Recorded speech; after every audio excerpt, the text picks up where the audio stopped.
To clarify, would you agree that even though you may truly love other human beings, you should put God before all others? Question 4. Do you believe the most important relationship of your life is the one you cultivate with God? Again, do you feel it's true that although you may want and even feel you need relationships while here on earth, your relationship with God is paramount to your overall well-being? Now that you have reacquainted and perhaps reestablished your foundation of basic beliefs and the characteristics of God, we can begin the thought experiment. Begin by envisioning a living person who you currently have a good relationship with. Most importantly, you wish to continue and or improve that bond by maintaining and developing their perception of you as both moral and ethical. Now, this person need not be an authority figure. Examples might include a spouse, parents, friends, or even a child. The important aspect of this individual is they consider you to be a good person, and you wish to maintain that status.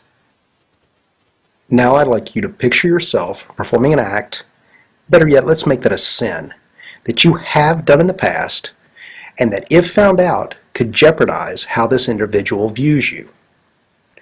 Now, the act does not have to be an evil act, just a sin that, if discovered, could negatively impact your image. Something like lying, stealing, or even something as benign as masturbating will do just fine. You got it? Okay, let's move on.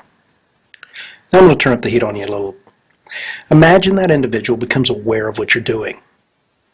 Would you stop what you're doing, or would you continue the act? To be clear, you are aware that they're witnessing the sin, and they realize what you're doing. Would you stop? Now let's back up a step. Imagine that this person was aware of what you were planning to do before you actually did it. Now remember, you have not begun the act, but as before, they have full understanding of what you are about to do. Would or even could you begin to perform the act with them present and aware of what was about to happen? In other words, would/could you start to masturbate, lie, or steal in front of that person that you love and desire the respect from? Okay, buckle up. This is where things get interesting. Given the attributes and the import you conferred to your God, I would like you to explain why you are willing and able to perform these sins with your God present, while at the same time you're unwilling and even perhaps unable to commit the same sin in the presence of a human being. While that sinks in and you contemplate your answers, let me save us both some time by addressing the most frequent responses. The answer I get most often is that I can sin because God will forgive me. This response totally misses the point of the exercise. I'm quite sure the person you have in mind may forgive you as well. This does not change the fact that you will not commit that sin when they are aware of what you're doing. Again, the point of the exercise is to highlight the discontinuity between what you say you believe and how you act on a daily basis. The next most common assertion is that we're not perfect, and we all commit sinful acts. I must disagree, at least in part. Now let me explain. I assume you have not continued and or started an act that was unethical or shameful in front of a loved one that was aware of what you were doing. Now, to put it bluntly, have you masturbated in front of your parents and then went on to claim, well, no one's perfect, we all sin? Of course you haven't. In short, what this demonstrates that you are perfect, at least regarding that act in front of human beings. You're just not perfect in front of God. In closing, I realize this argument takes time for most people to comprehend, and it can be difficult to admit that your own actions will not only lead others to conclude that you do not believe in God, but it may in fact force you to reassess your faith as well. I hope this was at least interesting and welcome your comments below. Please rate and favorite as you see fit. Also, I, along with Live Life 8072, hold a weekly blog TV show called The Skeptic Fence. I would like to invite you to stop by and view what we do.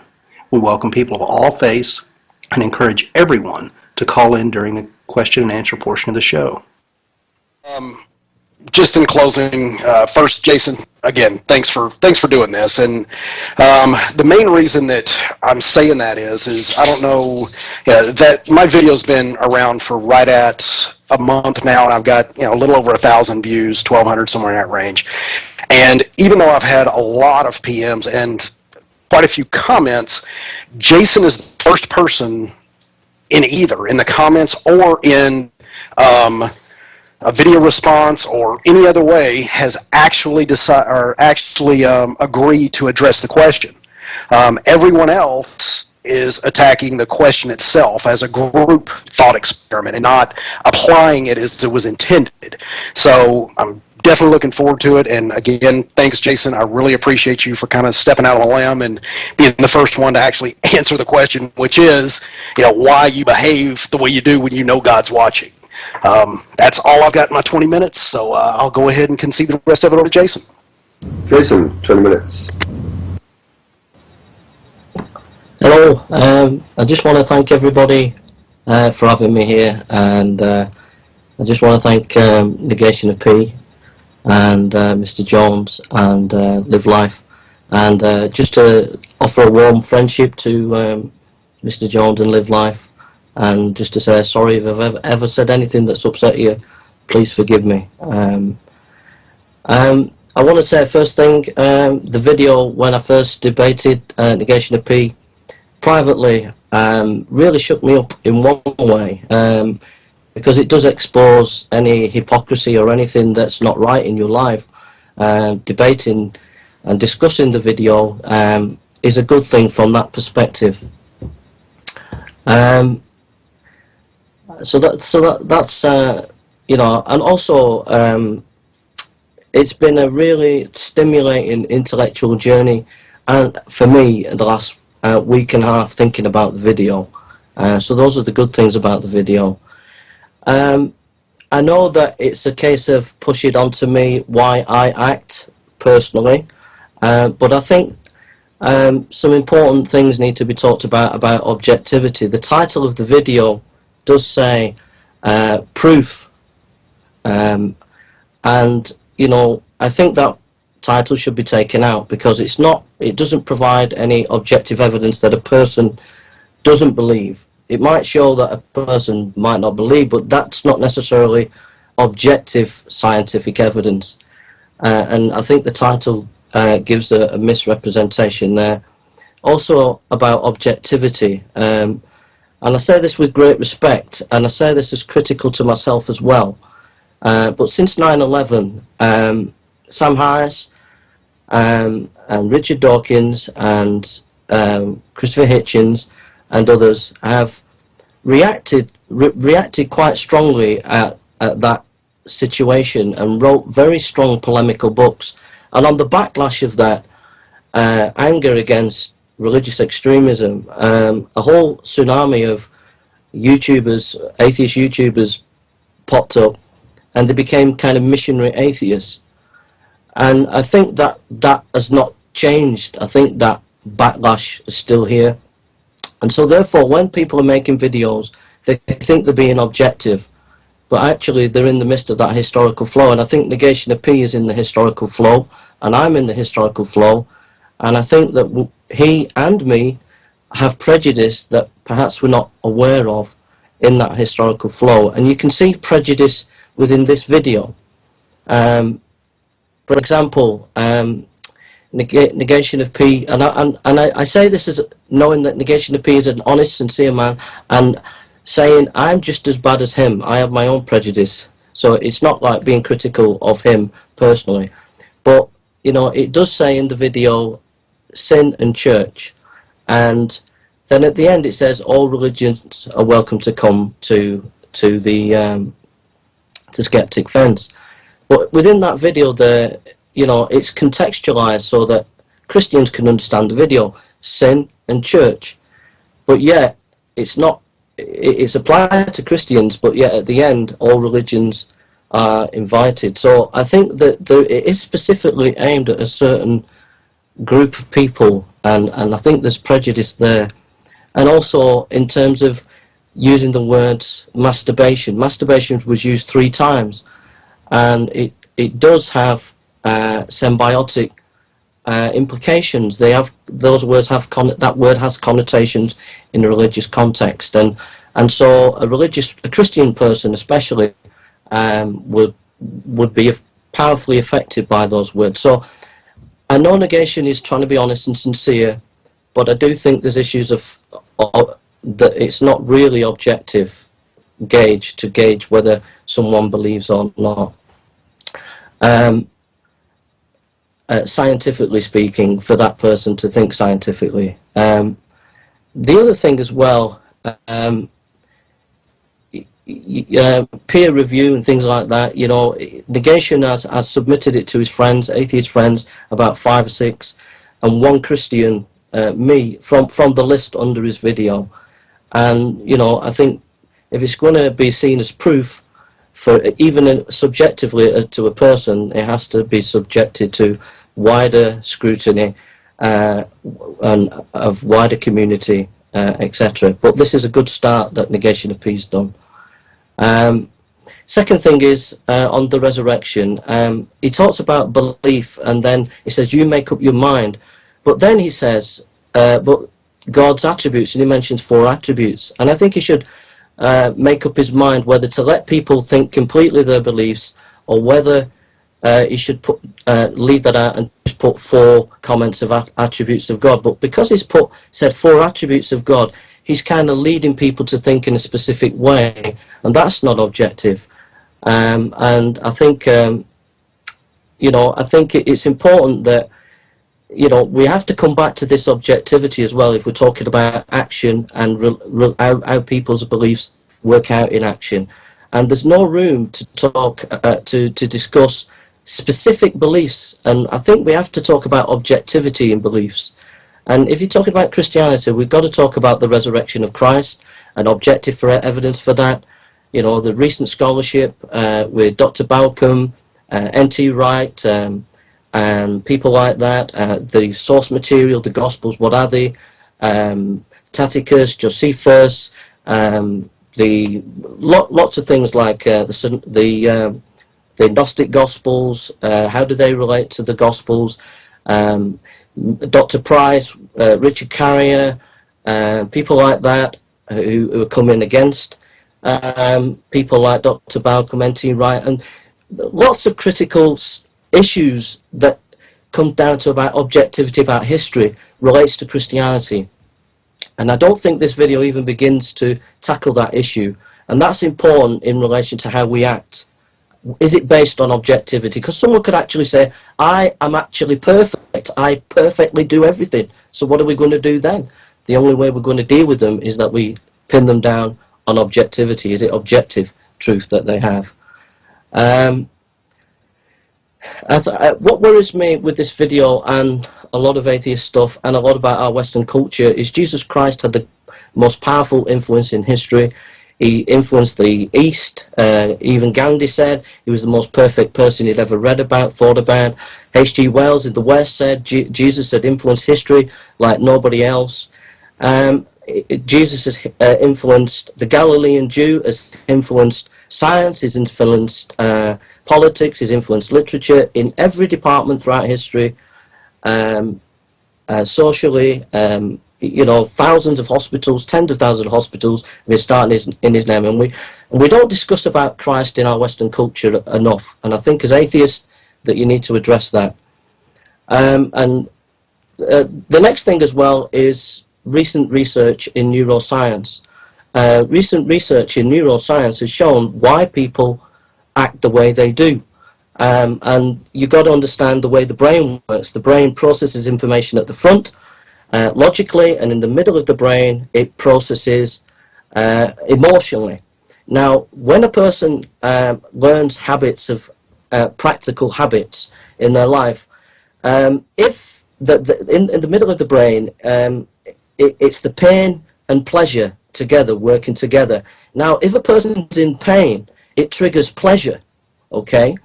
So a person could say, for example, not masturbate in front of their family, okay?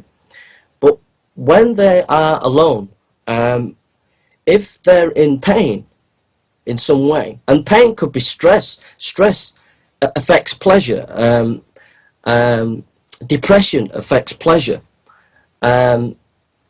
a whole variety of emotional difficult issues that people can go through triggers off pleasure. So what that means is if someone won't masturbate in front of their family, if they are alone, it will trigger off their past behaviour habits of masturbation. The pleasure process will come up. So and they've got 5 seconds to choose whether they react to that. And so it has a powerful impact on how they will act alone.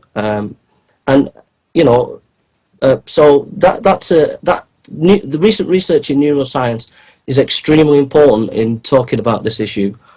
And also, you know, I listened to some real, some real deep philosophers. I think there's a guy called John McDowell. There's another guy, Bernard Williams. Massive deep philosophers, but you know, they're very sort of the very airy-fairy technical stuff. But when you get into the practical daily life, you know, then things are more complex. And I think this video it's very logical, it's very precise, it's all very neat. But when you hit real life, if you're hit by a number of stimuli, difficult problems, I don't think you can narrow it down perfectly as good as we think we can. Having said that, the Bible actually agrees to some extent with what Negation of P is trying to achieve. It's trying to show connection between action and beliefs. And the Bible talks a lot about, you know, your beliefs should match, your action should match your beliefs. It talks a lot about, you know, walk in the light, etc. So that's all I can remember from my notes so far. So thank you very much, and thanks to everybody. Okay, thank you. My understanding is now that Jason has 5 minutes in which to formulate 2 questions, which Negation of P has 5 minutes to answer. Back to you, Jason. The only thing I can think of, Negation of P, is 2 things. I think one is the Apostle Paul talks, all fall short of the glory of God. And Seneca says his lecture hall was a hospital. Does that have any bearing? Does those 2 thoughts, it's just one question really, do those 2 thoughts have any bearing on this video, to your mind? The short answer is no, Jason, and the main reason is because I look at the Bible, and again, I'm not trying to be confrontational or being belittling in any way, but I see the Bible the same way as I see any other book. Like, let's say, I don't know, the Odyssey, Iliad, Homer, you know, across the board. There are truths that are in each book. But the problem is we don't take the Iliad and worship it and think that everything that, you know, any of the characters there did mandates that we follow something else. So even though Paul states we're all going to fall short, okay, I'll grant you, in fact, Jason, and kind of backing up a little bit into your 20-minute deal, you know, you were talking about we need to look at the validity of God and the historical, you know, all that as far as not only Jesus but the Bible and all that. Jason, for this this debate, I will absolutely grant you that all of that is real, and that you 100% what you believe is actuality. Now, when I come back to my question, I'll kind of go into that, but what I'm saying is that no, this question derived from a private conversation between me and Live Life and a real world action that it just was a light bulb moment. It came on, and we discussed it, and from that point, we started to develop this. Now that the thing about Paul and that statement is it's very, very all-encompassing. It's basically like saying that I will fall down before I die. I'm pretty sure that if I don't die within the next 5 minutes, there's a good chance that I'm going to trip and fall down. So an all-encompassing statement like that is, let's say, I don't want to say meaningless, but it definitely is not something that would have a predictive quality or be impressive in any way. So just because Paul states that, it doesn't mean a whole lot to me. I hope that helped, and I hope that answered it. DPR? Jason, this section allowed you 2 questions. You only had one, and we have time remaining. I don't want to take that opportunity of asking a supplementary or second question. Thanks, Mr. Jones. What about the Seneca quote? My lecture hall is my hospital. Does that have any resonance with you for your video? Really not, again, Jason. I think the problem that theists and atheists run into is that and again, I'm not trying to be, label all Christians or you in general or anybody else, but what I see is that it seems to me that most theists and most atheists, their main difference in coming to an argument or a belief is that the theist will base things on, at least in part, an argument from authority. Therefore, if someone that has a big name, a recognized figure, says something, it holds more weight than someone who doesn't. Whereas an atheist, it doesn't matter what the person's title is. Richard Feynman had a great quote on this. I can't remember off the top of my head, but basically he said it didn't matter who you were with, what letters were behind your name. If you're wrong, you're wrong. And I think that is what atheists feel in general. At least I know that's how I think, is that I am going to run reality through the filter of what my logic, my reasoning, and my understanding of the facts are, regardless who says it. So to me, it's almost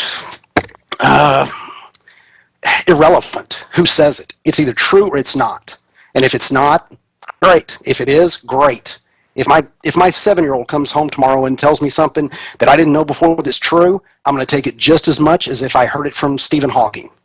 So I hope that helped. Okay, shall we move on to the next section, which is negation of P, asking 2 questions to Jason. And again, the same 10-minute time limit applies. Or do you want to do that, Jason? Or I didn't know when the 5-minute break was going to be. I don't care. I'm good to go whenever you are. Yeah.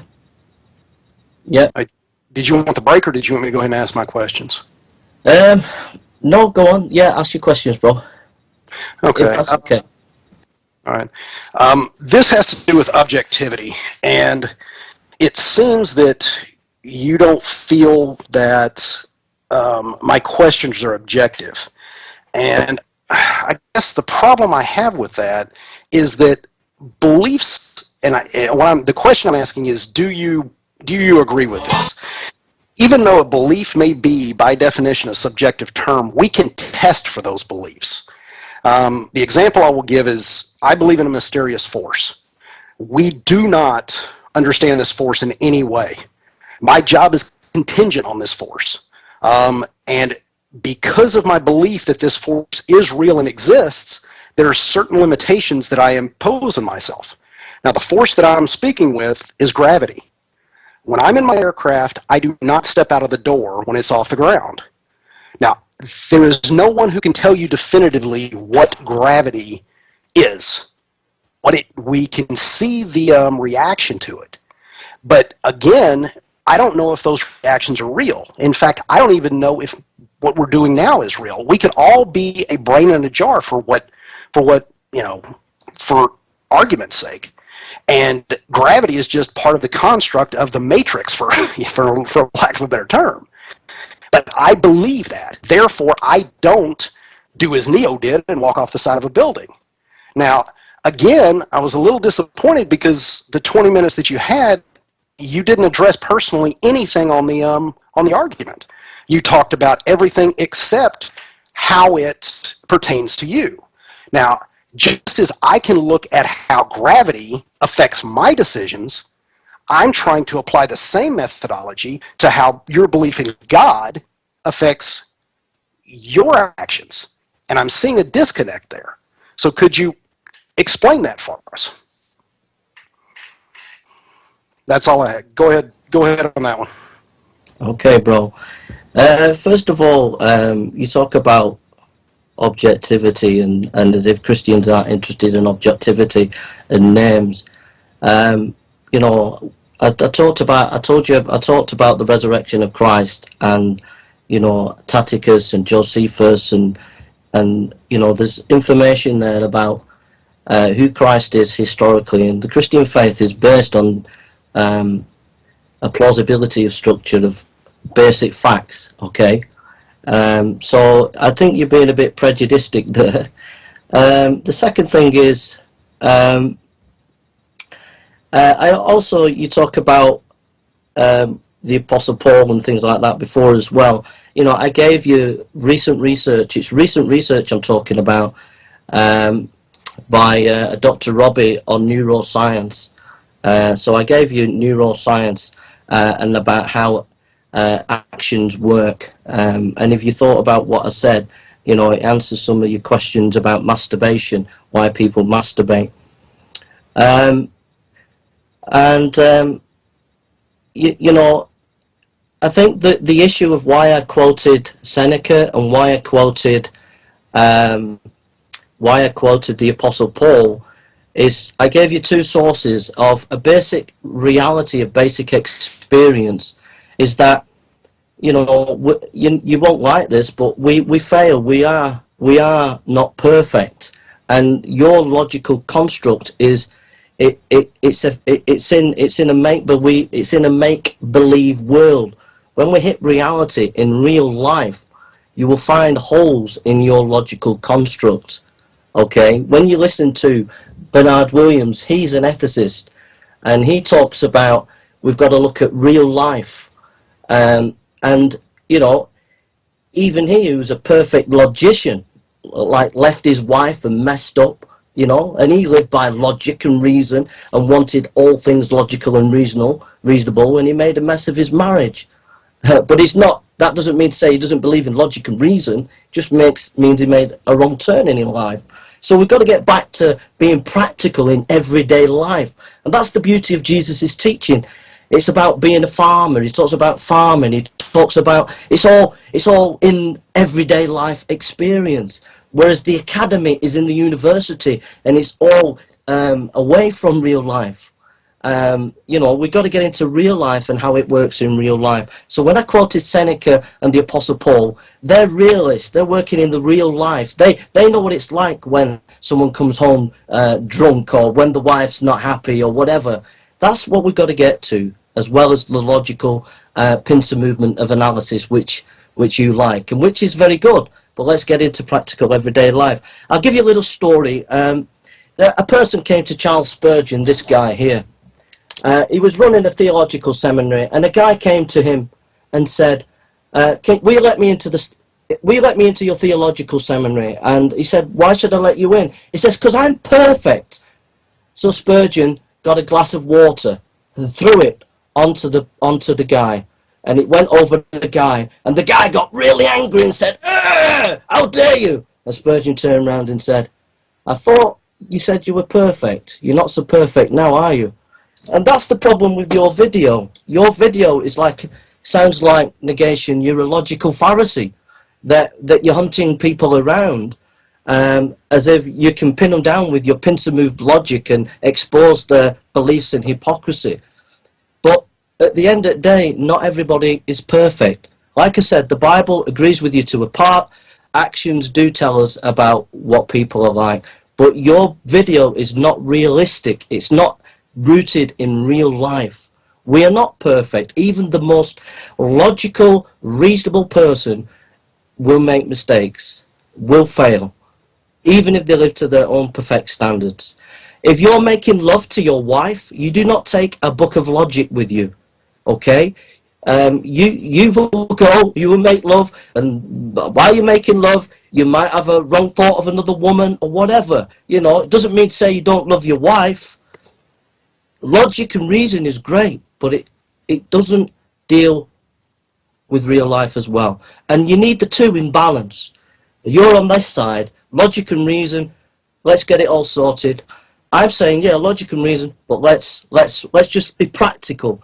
And you've been reminded underneath your video about it, you know, challenged about that, and you don't seem to realise that we've got to get into practicalities as well. How does it work in real life? Thank you. Okay, that's taken up most of the 10 minutes, but seeing as we've cut a lot of the previous section short, and Negation has a second question, I'm going to allow it to overrun a little bit if needs be. Do you want to have a second question, Negation of P? Yeah, I could. I mean, first, Jason, is that okay? Yeah. Okay. All right. I want to just address the objectivity and because what this speaks to is it goes into what you were saying as far as this is not a real world experiment. I definitely have to disagree on that. I mean, look at the definition of objective. It's not influenced by a person's feelings or opinions in considering and it represents the facts. I can't talk. Now, here's the thing. I don't believe you're sinning. You state that you're sinning, and you know you're sinning. That's objective. It is a fact that people sin. Objective statement. You state you believe in God. Objective statement. You have made a truth claim. As far as you're going, as far as I know, all I can go off of is what you say. You say you believe, I'm going to take that statement as existing. You said it. You claim that everything runs contrary to basically what I'm saying in this video. But the problem is that I can show line for line that there is objectivity to everything. People sin. They believe in God. The entire makeup of this is based in reality because it's a day-to-day experience that every person has. And again, Jason, I have to point out that it was never meant to validate or invalidate any religion, you know, Christianity or not. It was meant as a personal question to the theist as why do you act the way you do when you know God is watching? And we've been on Vlog TV now for, 30, 35 minutes, and we still have not heard one word on you explaining the discontinuity between what you say you believe and what you believe. And I'm not trying to get mad here, but I am getting a little frustrated because we've talked about this many times before, and I've tried to make it clear. Even with the preface of my my video, I say it over and over and over again. This is a personal experience, and don't apply it to a group. And answer the questions, not just tell me how Plenicus works into this. How I grant you, God is real, Jason. The problem is that digs your hole deeper. It doesn't make it easier, and I'll explain that later because I know I'm running out of time. Okay, well, let's allow Jason to address that point. It's being suggested, Jason, that you are not answering the question. Well, you see, the problem with negation, and it goes back to, if I write a play, and then I take it to somebody, and they criticise it, it's my baby. And because it's my baby, it's hard for me to look at it objectively. He's done this video, and it's his baby, and it's hard for him to look at it objectively. He's making a big assumption. He's making a big assumption that people will be perfect every time, that they will not sin before their loved one every time. That's where he's made his big mistake. The fact is that people will not be perfect every time before their loved one. That's the point. If someone comes into the room and they're looking for and you're about to masturbate or you're about to take drugs, you might be an alcoholic and you don't drink because you love your loved one and you won't drink in front of them. Yeah, you might do it that time, but like I said, I told you about the neuroscience. It's related. A person's negative beliefs beforehand, for example, a person's negative beliefs beforehand, say they might be an alcoholic, they might have been an alcoholic once before, okay, and the family comes in, and so they're not going to drink. They were about to drink, but they don't drink, right? So they were okay that time. But then another time, they might have gone through stress, or they might have gone through difficult time. Now, like I said, the neuroscience is the brain works on two aspects.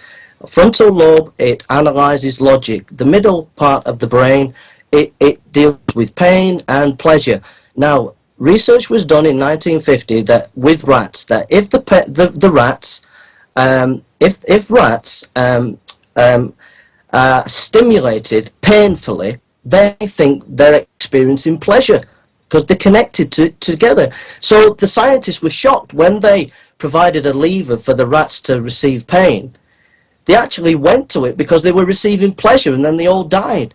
So what that means is an alcoholic might not react to someone perfectly for a few weeks before their loved one, but if they go through stress or if they go through anxiety, the pain reacts and affects the pleasure, and therefore they're reminded of their old behavior, and then they end up turning back to the alcoholism. So what I'm saying is he's assuming that everybody's going to be perfect every time before their loved one, and that's his big mistake. Again, it's not rooted in practical everyday life. This is okay for someone who likes to read logic at home. But it is okay if you're a nice middle-class person and you've got lots of time to read logic. And it's very good and it's helpful to get us to think about it. And it has thought. But it's not okay when it hits real life. And he doesn't realise that.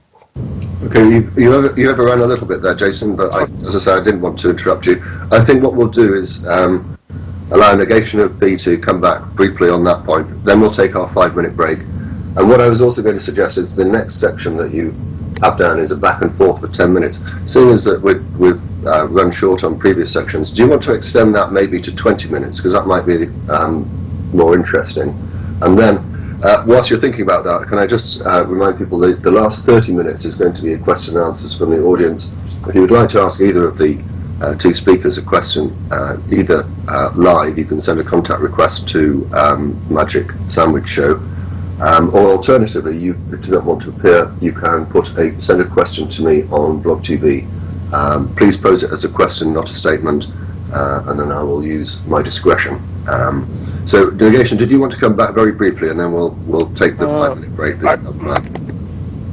I'd love to, but I don't know. I mean, Jason, is that fair? Did I get an extra kind of bite at the apple, so to speak? Well, Jason overran a little bit, so I'm trying to be as diplomatic as I can be.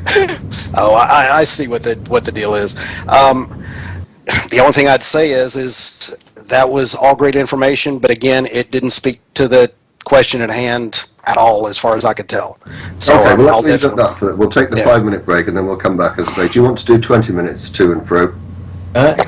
Dr. Jones, okay, we do 10, please. Yep, no problem, we'll do 10. That's what we originally agreed. Okay, we'll be back in 5 minutes. Okay, sounds good. Okay.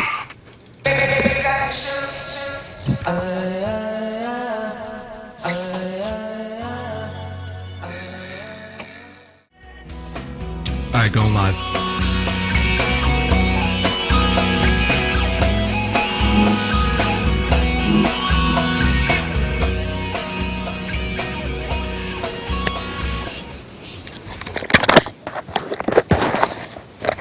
Okay, we're live. Okay, welcome back everyone, or if you're here for the first time, you're joining a live academic debate between the YouTube users Negation of B and Jason Burns. The topic is, why do you behave as you do when you know God is watching?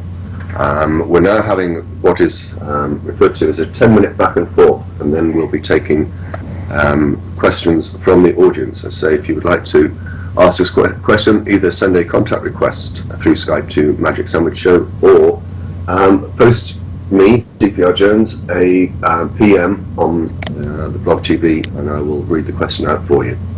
Okay, so 10 minutes back and forth. I don't know whether we need to toss a coin to see who goes first, or whether you'd like to decide between you. It's fine with me. Okay, I'll decide for you. Jason, you can start. Okay, thanks. You might want to unmute your microphone. Okay, thanks, Mr. Jones. I'm just going to read the psalm and then just ask a question about it, if that's okay. It says, Psalm 51. It says, "Have mercy upon me, O God, according to your loving kindness, according to the multitude of your tender mercies. Blot out my transgressions, wash me thoroughly from my iniquity, and cleanse me from my sin. For I acknowledge my transgression, and my sin is always before me. Against you, you only have I sinned, and done this evil in your sight, that you may be found just when you speak, and blameless when you judge.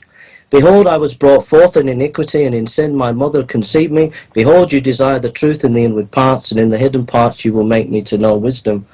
Purge with me with hyssop, and I shall be clean. Wash me, and I shall be whiter than snow.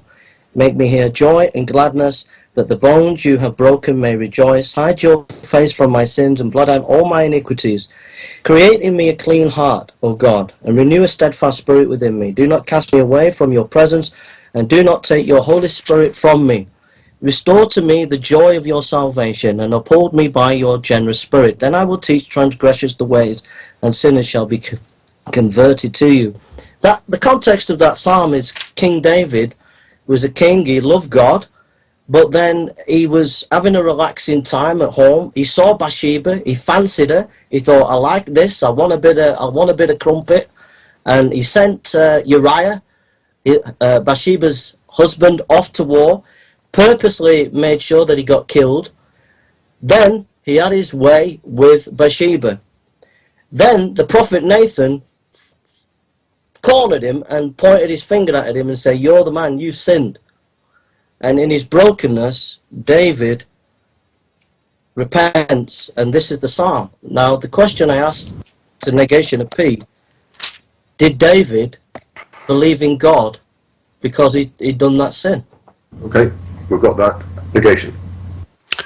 I actually love Psalm 51. That speaks absolutely perfect to this thought experiment. Would I say that David believed in God? If, number one, again, we're talking out of a book that, let's say, I don't quite believe is real, but again, I'm going to give you that it is real for this argument. I would say no. In the same way that I will not step out of the airplane at 30,000 feet because I believe gravity exists, he would not sin in front of Uriah, but he still sinned in front of God. So I love your analogy, Jason, because it talks exactly to what I'm talking about. As a human, David knew that if Uriah was present, he would have hell to pay. Potentially Uriah would kill him, or there would be other things to do. Not to mention just how bad he would feel, because if you remember what the relationship between David and Uriah were, they were friends. And if he had to have done that in front of him, it would have cost him pain to the point where I don't know if he would have been capable of doing it. Now, again, I know this is subjective because I don't know what he could have done in front of that person. But what I'm saying is this speaks exactly to the argument. You have demonstrated that David does not have the capacity to commit that sin, at least in front of Uriah, but will do it without question in front of God. So we are perfect, Jason. We're perfect when there's another person present. That's the perfection argument. You cannot, at least I don't know of people, that if they believe something is wrong, will do that. In a moment. Yeah, go ahead. In a moment. Yeah, it's back and forth. Go ahead. Oh, sorry, Mr. Let him finish. No, I was done. That's fine. Go ahead, Jason. Okay, Jason. Okay, I'm sorry, Mr. Jones. Sorry, Negation. You said, I quote, you said, you were perfect before Uriah. What about if he has Bathsheba in his brain? What implications does that have? If Uriah's there, but David's having his wicked way with Bathsheba in his head. Okay. You know. It's still before. Wait a second. It's still no. The next thing is. Jason, wait, no. We're not going to do the. We're not going to do the Ganesha. Stop. We're going to stop. Both of you, please. Jason, you made a point. Let negation deal with that point, one at a time. All right. So the point is now we're talking about thought crimes. Again, if Uriah knew what David was thinking, and David was aware of that, let's say that instead of thinking, because the thought crime aspect is a little, well, let's say out there. What I'm saying is let's say that he's talking about doing it with his friend or even just talking to himself. Uriah walks in and he figures out that Uriah can hear what he's talking, what he's thinking, whatever. I guarantee you he stops, just as if anybody else would, because it's his friend. He doesn't want to harm that individual. He can't bring himself to do it in the face of another person. And the only place that we have to worry about thought crimes, Jason, is in the book that you're talking about. So unless we can get past this and you can show me why you will not commit the act physically, because that's what the argument speaks to. We're not going to go into thought crimes. Okay, well, you seem to have tickled Jason, so let's see what he has to say. It's just, I just love it. I just absolutely love it. Negation, you're just like, I mean, it's just not, come back to this reality thing. He's not, first of all, David would sit in front of Bathsheba. He would manipulate Uriah and get him dead, and then he'd have his wicked way with Bathsheba. And the problem is there, David knows God is watching. He knows God's watching, but he can't help himself. He wants a bit of crumpet, because that's his weakness. Hey, Jason, But all right, I I haven't finished, please. Can I just finish? He wants a bit of crumpet. And the second thing is this bringing in Uriah all the time and getting someone, I don't know where you live, Negation of P, but I don't... Well, rather than get personal, let him perhaps address the point. He wanted a bit of crumpet. What's wrong with that? Negation. Okay. Well, the problem is that it injures. Okay. I want to change the topic. I want to kind of change this around a little bit because maybe it'll help. Okay.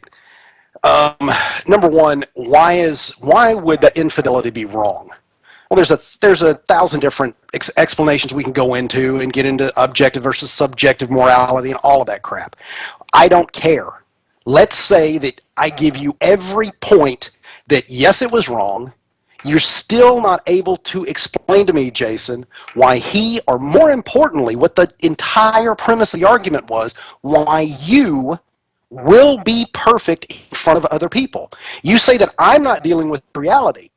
Jason, you're the one who has, maybe I'm wrong on this.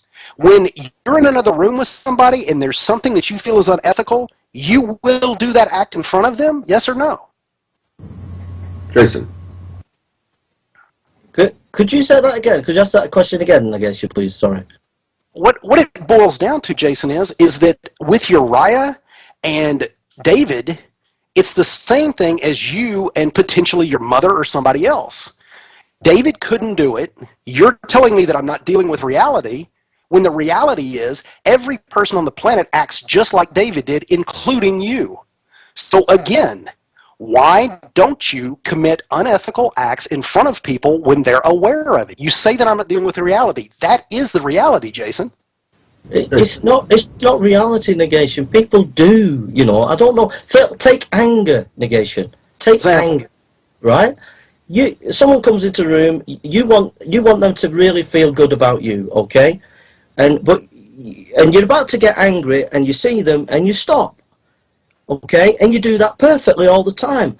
And you love that person. But you come home from work, you're having a stressful day, you're going to blow your top. It's just human. You're not going to, this is the point. You're just not, you're not in reality. This is a logical construct that you've done. And it only works if you can try and pin down a special sin like masturbation. No normal person in their right mind is going to masturbate before their parents. and you've put that 3 times in your video, okay, no one in the right mind's going to do that. So if can I just clarify something? It might be helpful. I don't want to get bogged down in masturbation, but I think you just said masturbation was a sin. Is that right? I just said it was a sin. Yeah. I just wanted to clarify whether you meant that or whether it was a slip of the tongue. It's irrelevant, Mr. Jones. The point is, he used it 3 times, okay, and I'm just using it. Wait a second. To be clear, I also used stealing and lying 3 times. And when No. You're not getting away with that, Negation. You're not getting away with that. You're not getting away with that. Come on. 3 times you used it, bro. Well, pause there, gentlemen, please. Pause there. It's no good if you're speaking over each other. And also, that is the 10 minutes of the session. Now, I'm quite happy if you two are to allow it to run on for a few moments.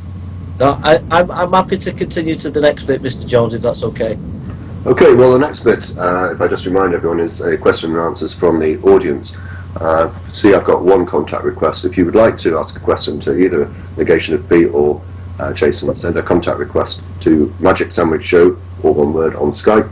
Alternatively, in Blog TV, send a PM to me, and I will read your question out. And the first question I'm going to read out... Mr. Jones, I thought we agreed to just a last 5 minutes round off.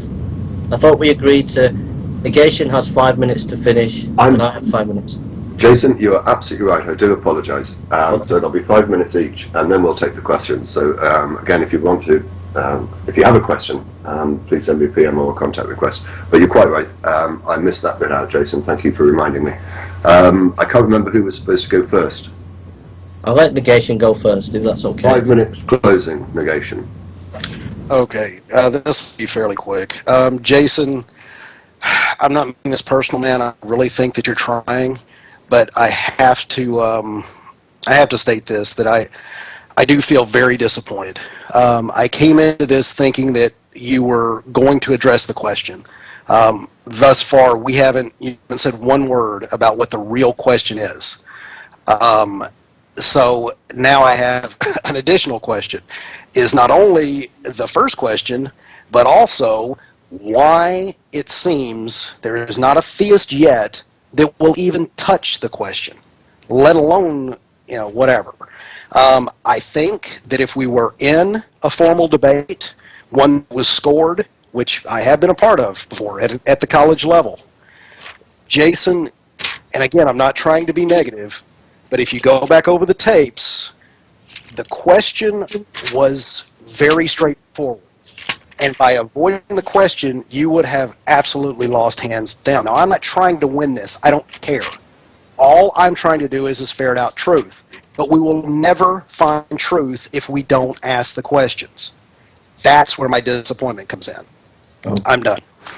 Jason, you have 5 minutes. Okay, first of all, Francis Schaeffer knew Switzerland Alps very well. He took some students, he got lost, and while he was stood waiting with his students lost, he said to them, make sure that you really ask questions and think.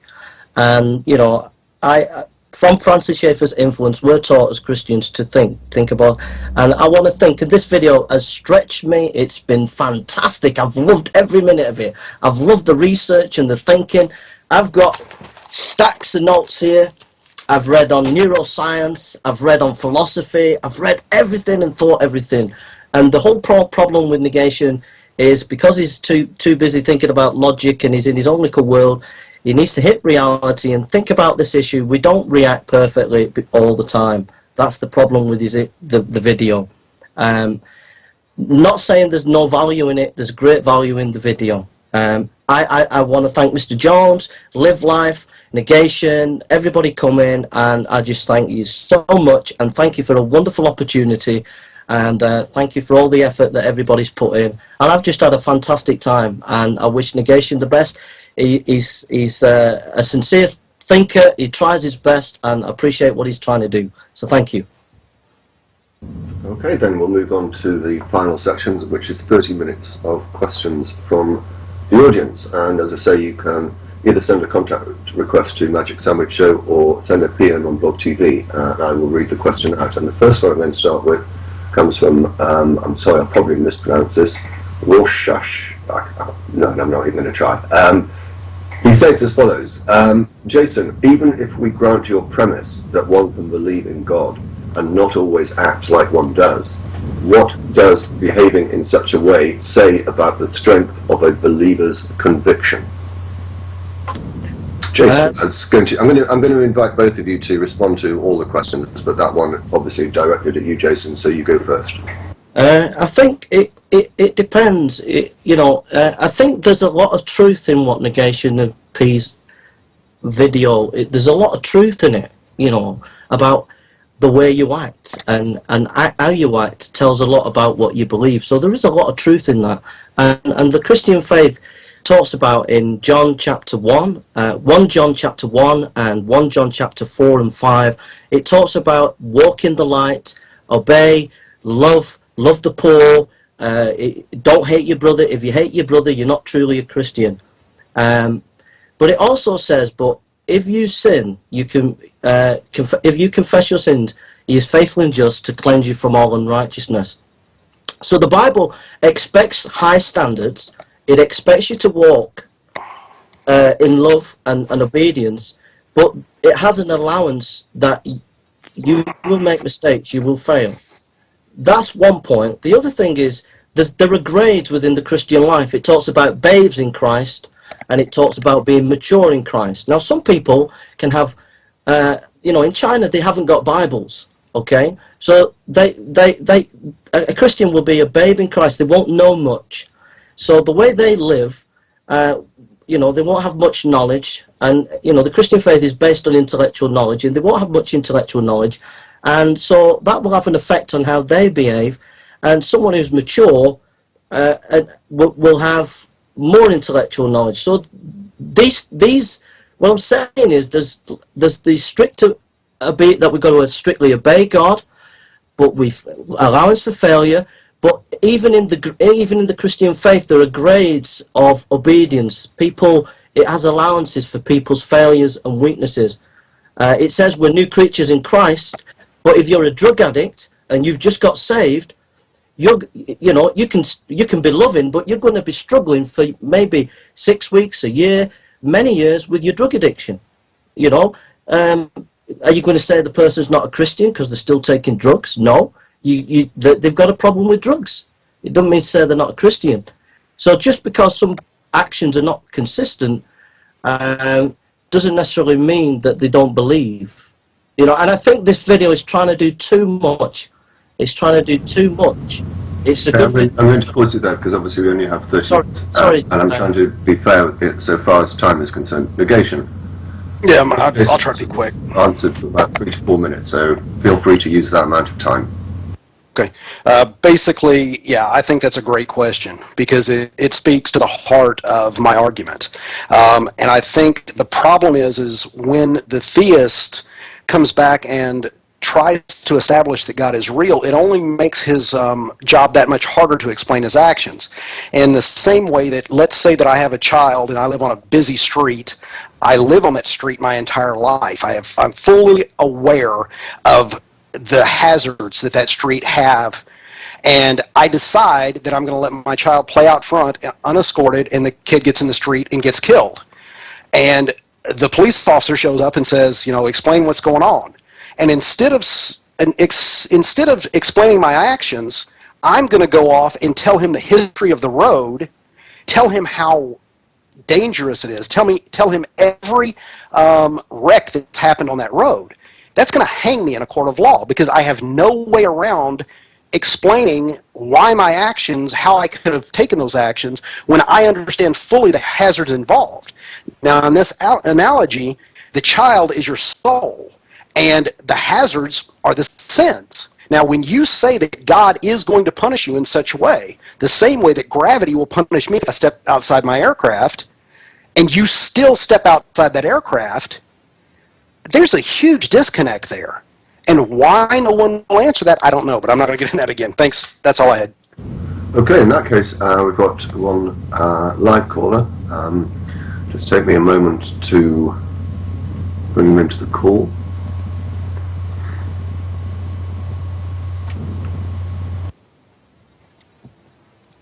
Hello. Hi, how are you? I'm doing very well, thank you. And yourselves? Very well indeed. Hello. You have a question for us. Is it directed at anyone in particular? No. I think Negation and Jason can both address this. Basically, the whole conversation around, on the whole question around why we do immoral things under certain circumstances, the question I really had to ask is, if the Christian God is the ultimate source of morality for human beings, why are there so many cultures in the world with differing sets and understandings of morality? And which one's the correct one? Okay, I'm going to go with negation first, because Jason went first last time. Negation, within reasonable time limits. Give us your thoughts on that. Okay. I look at morality as an evolutionary process, kind of in the same way that, computers or science are. You're absolutely right. I believe that morality is, let's say, a fluid movement. And a moral norm is based on what you were brought up to believe in society. What would be the worst case scenario for cruelty as far as we look at it? Probably, I would say, a child being tortured or, something in that way. Well, the Aztecs had no problem doing that. They sacrificed 80,000 people in a day, it's estimated. 250,000 people a year to appease their gods. Literally bringing people to the top of their temples and cutting their hearts out without anesthesia, disemboweling, human skinning of these people. All of that was viewed as moral because the gods deemed it so. Now, of course, we can get into the Euthyphro dilemma from this, but what I'm saying is that absolutely I think that you're on point. Morals evolve, and the more intelligent we become, the better as a species we become, the more we're going to get to where we do care about the entire race, and we're not going to have these sorry, Jason, I don't mean this in a negative way, but basic beliefs that there's a God there, therefore God says it, we must do it. We're going to run it through the filter and see if it truly is moral. That's all I have. Jason, before I come to you, I noticed that we're being featured. If you happen to be watching us from the outside, so to speak, do feel free to come and join us. You'll be joining a live academic debate between NEGATIONofP and Jason Burns. The question, or the title of the debate being, why do you behave as you do when you know God is watching? So do come and join us. We've got about another 20 minutes left. Jason, over to you.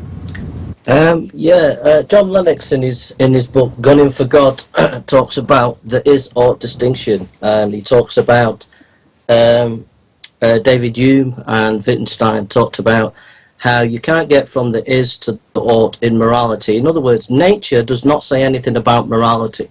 Doesn't say anything about morality. There's no morality in nature, end of. So if you're an evolutionist, you could talk about morality, but there is no morality. All you're talking about is social norms, but that's not morality in the terms of having value for an individual. Evolution and atheist ethics is more ontological. It's about action. Christian ethics is more about ontology. That is to say, I'm just a bit tired and a bit nervous now. Evolution works and atheist ethics works on the functionalism of what a person's meaningful in their action. Christian ethics works on ontology. That is, your being, your very essence is a moral being, and you are valuable as a human being. And that is not something that you can have from nature. Nature doesn't do that. The is-ought distinction. So I would say that if you look at history, human beings are moral creatures. All right, that has nothing to do with evolution. When you say someone is a moral creature, you're saying that they have value. You're saying that they have purpose. And when you look at human beings, if you look at history, they might express it in different ways, but they have a sense of desire to try to love each other. They might express it in a different way than you or I, but they have a desire for justice. You look at the Armani tablets, there's a sense of justice there. If you look at the Egyptian culture, you look at Athenian culture, you look at ancient Socrates and the Athenians, you look at Buddha, you look at the Hindus, there's a sense of people are valuable and we want justice and we want to love each other, but there's also screwed upness, and that's part of the morality in the sense that we fail, we make mistakes. You know, that's the practical reality of life. It's not just logic. I don't mean to cut anybody off. I'm sorry. Negation, do go on. Well, I don't mean to cut anybody off. Jason, I'd love to explore this a little bit with you if you would like to hear my thoughts on morality and kind of do a little back and forth on this. Feel free, but don't forget, we finish it after half an hour, mate, because I'm getting tired, mate. I understand. I don't want to cut off the questions. DPR, how many questions do we have? Not that many, so feel free to carry on. Okay. This is going to be kind of a really quick back and forth, Jason, if you don't mind. Could you tell me... No, excuse me. We agreed. We agreed. Yeah, that's exactly... Yeah, we agreed to the questions right. at the end. We had structure. Wait, Jason. No negation. Listen, I'm not going to ask a question, Jason. That's why I asked if you wanted to go this way. If you don't, then we'll go back to the questions. That's fine. Okay, bro. What would you rather do? Which do you want to do, Jason? I've mentally prepared myself with the structure that we had. Okay, we'll stick with that then. I thought it was an interesting way to go, but that's fine. So in that case, Negation, if you want to say something, I don't mind that. If you want to say something. No. Okay, let's go back. Okay. Let's go back to the caller and see if he wanted to come back on anything. I've got a couple more questions that have just been PM'd me. So we've got plenty to fill in the time, but did that answer your question, people? Well, yeah. I think Negation addressed it well, but I think Jason tried to avoid the question by shoving it off into evolution. Well, I don't want to get into that sort of thing. Have you got a question, or I'll move on. If there wasn't some sense, I don't say that it's a morality as we understand it, but animals wouldn't be able to propagate their species if they didn't have some sense of what's right or wrong for their species. So you don't see, and I'd hate to use this example, piranhas going around killing each other, you know, that sort of thing. So there is, in evolution, a morality born just from the natural selection and survival of the fittest. Okay, I'm going to pause you there because obviously it's the speakers we want to hear from. I'm also going to remove you, but thank you very much indeed for the call. Jason, what's being suggested there is animals have morals, so the existence of morals means or proves what exactly?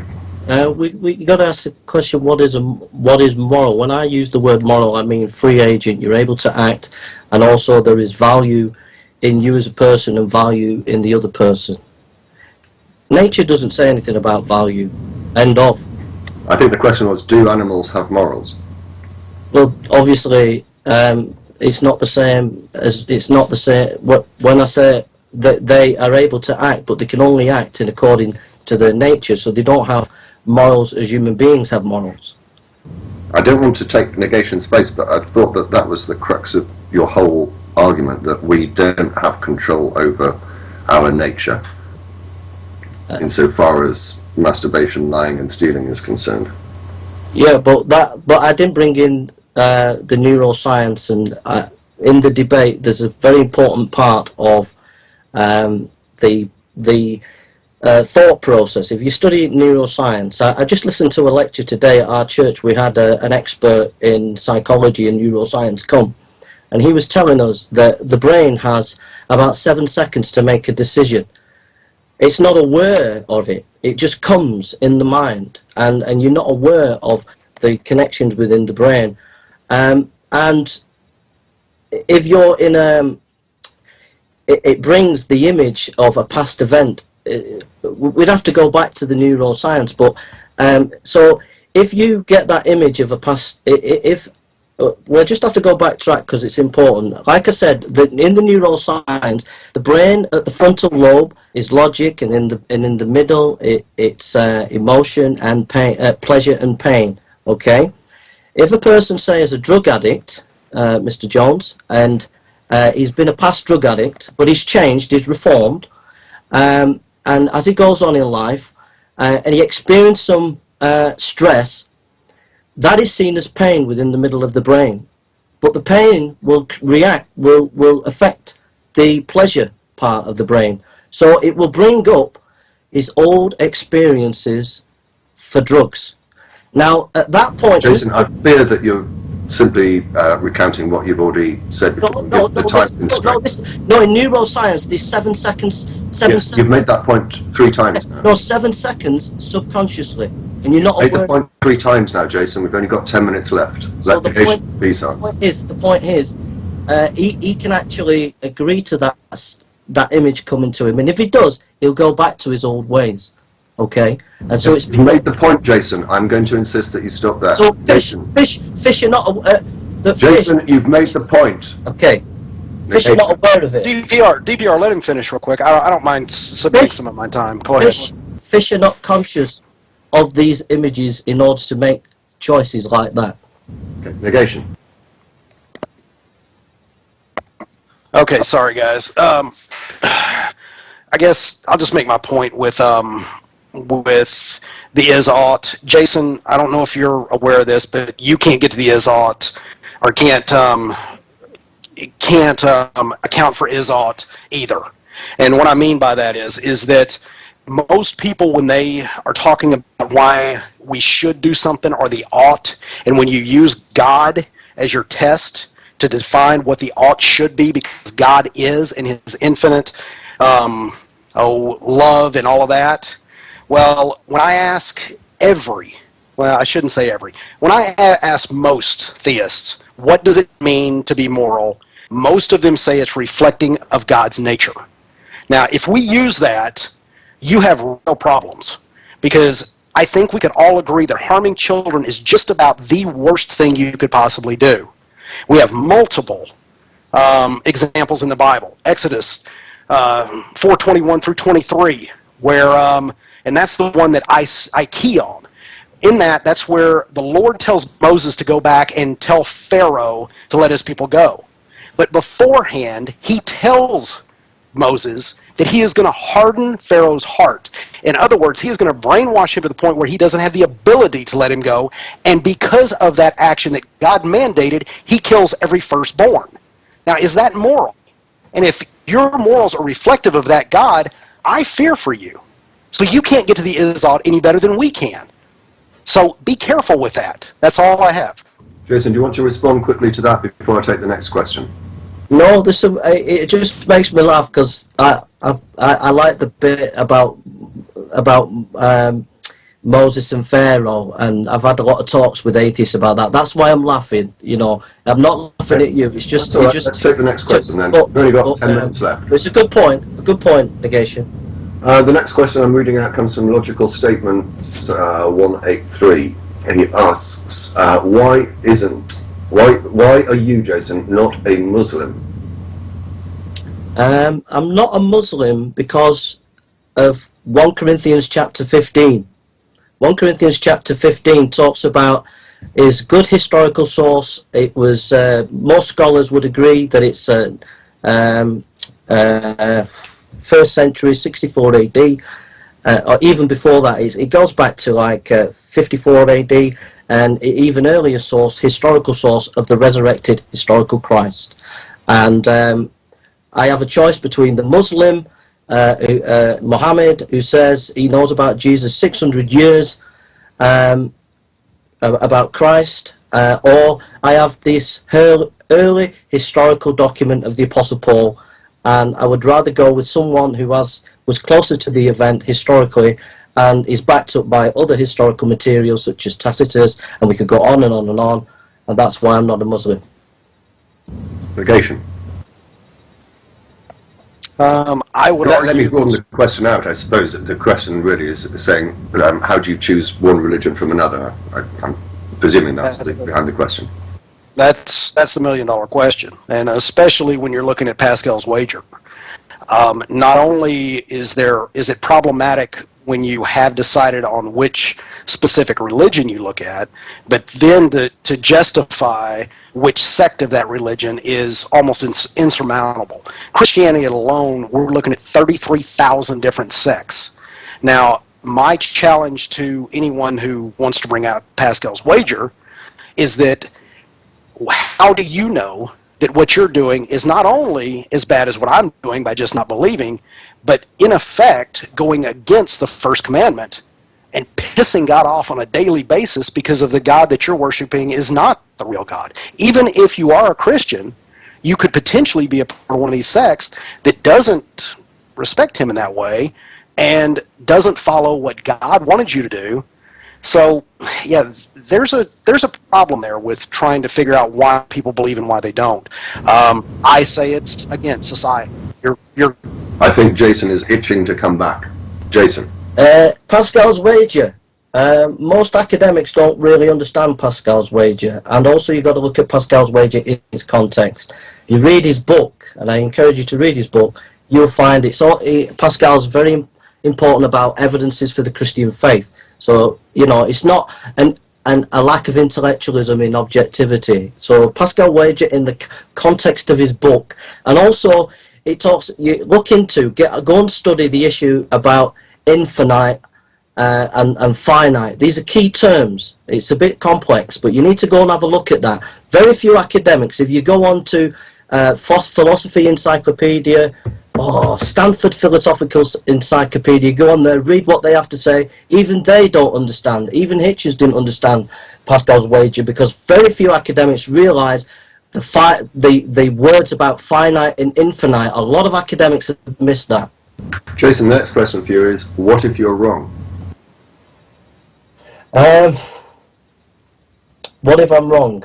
I think the thing is coming back to Francis Schaeffer, it's about thinking, and it's about always being open. Dominic Crossan, who is not an evangelical, is in Jesus Seminar, he's kind of like on the left. He said this, he said, data, he was Irish, data is significant, and the important thing is to think and look at the data. And I believe that Christianity is based on historical evidence of the historical Christ, and I feel the data's there, and that's why I believe. But you must be willing to be exposed to other data, so it's important to read the Gnostic Gospels and to read widely. I'm convinced, and I love the Lord Jesus, and I wish you'd come and know the Lord Jesus, but at the same time, you've got to be open to other people's data as well. So I would say, go and read, go and think, read the atheists, read the Christians, and think. Yes, I didn't actually answer the question. What if you're wrong? Basically, but your answer was, well, I don't think I am wrong. That was not answering the question. The question was, what if you're wrong? I can't envision, I have this, Mr. Jones, I just have this love for Jesus, and I can't, it's like if me imagining that I don't love my wife. I just can't imagine that. Right, let's throw that one at negation. Negation, what if you're wrong? What if I'm wrong? Well, if I'm standing in front of a deity that is going to, be looking at me as far as what my life was lived at, if that deity, let's, for argument's sake, say it is the Christian God, that God is going to know me, and he's going to know me more intimately than anyone ever has known me. He'll know why I made my decisions. He'll understand that the way he constructed me forced me into a position to where I had to question. I had to look at evidence. And the evidence that I found, I didn't find convincing. And if that is enough, knowing that my heart was nothing more than trying to find truth, if that's enough to condemn me, then I guess I'll have to accept my fate. Okay, being aware of the time, I'm going to take one last question. We're going to have to be fairly brief on this because we've only got 5 minutes left. I'm going to try and rephrase it slightly. I think it's directed at both of you. And it goes back to the morality point. If morals don't evolve, then would we not be in a position where we still endorsed slavery, as is encouraged in the Bible? Jason. I think it comes back. It comes back to the fall. You know, from a Christian perspective, that we are fallen human beings, and unfortunately, because of the fall, it's affected us. So some cultures will live according to this is how we see it. Will live according to the light, but other cultures will not. And also, you know, some people can be just plain disobedient. I mean, for example, in Haiti, I'm going to press you. The question is, if we lived in biblical times, or according to the Bible, slavery would still be acceptable. How do you explain that? Well, I come back to the resurrection of Christ. You know, we see Christians' history through the lens of Christ. Now, Christ never endorsed slavery. He never condoned it either, did he? Well, when Jesus Christ died on the cross, that was all class distinctions were destroyed. He died for everybody, gay, slaves, everybody. The Son of God died for everybody, and so that is our crux. That is our hermeneutical lens when we read the Old Testament. And Nietzsche, the German philosopher, had no axe to grind. He always thought that Christianity was about love, but he didn't like it. Negation. I'm a little surprised that Jason would say that there's no slavery in the New Testament. I would definitely. My understanding of negation is that Jesus never spoke of it, and if you look at Matthew 5:16, 17, he said he didn't come to change the laws. Well, and he did also. Yeah, I mean, you look at Luke, you look at Timothy, you look at Ephesians. There's all mentions of slaves in there. In fact, if you look at Ephesians, slaves obey your masters with a depth and respect. Serve them sincerely, as you would serve Christ. Now, maybe it's not from Jesus's lips, but again, if we're going to look at consistency and we're going to look at this is truth, in fact, capital T truth, then it can't be changed. It has to hold true in the same way that 2 + 2 is always 4. It doesn't all of a sudden change to 2 + 2 is blue whale. It's going to stay the same regardless of context, regardless of everything else. That is the definition of objectivity. So I'm very surprised that this slavery issue would come up, because when the question speaks to if we were living in biblical times, well, according to Jason and the rest of the theists, we are living in biblical times. And it speaks to this argument that we're living in biblical times. Everything is applicable according to the Bible. We're, as a people, though, picking and choosing certain things that do and do not apply. So, again, I'm not understanding the discontinuity. Let's go back to Jason. And Jason, perhaps you can address this point. There's nothing in the Bible, New Testament, anywhere that condones slavery. Would you accept that? And if so, why? Why do we not accept it as a society now? First of all, Dominic Crossan, who's not an evangelical, is on the left in the debate, and Marcus Borg in the debate with James White. Talked about, he mentioned slavery, and he said that in Philemon, Paul this is what he said. He said that it doesn't condone slavery, and yet he says in Ephesians it does. The key thing for the Christian is to come back to the cross and what the cross was all about. The cross was the Son of God dying for everybody. Okay, it was dying for slavery. And so in Galatians, Paul talks about there's neither woman nor Jew nor Greek, etc., that nor slave, whatever. We are all one in Christ. So Christ broke the way of he broke the sort of the class distinctions, but the way the Bible, the way the New Testament, you've got to get a handle on this. How does the gospel break social structures, immoral social structures? And it breaks it through the cross, in the sense that you know, the I'd like to come back on this.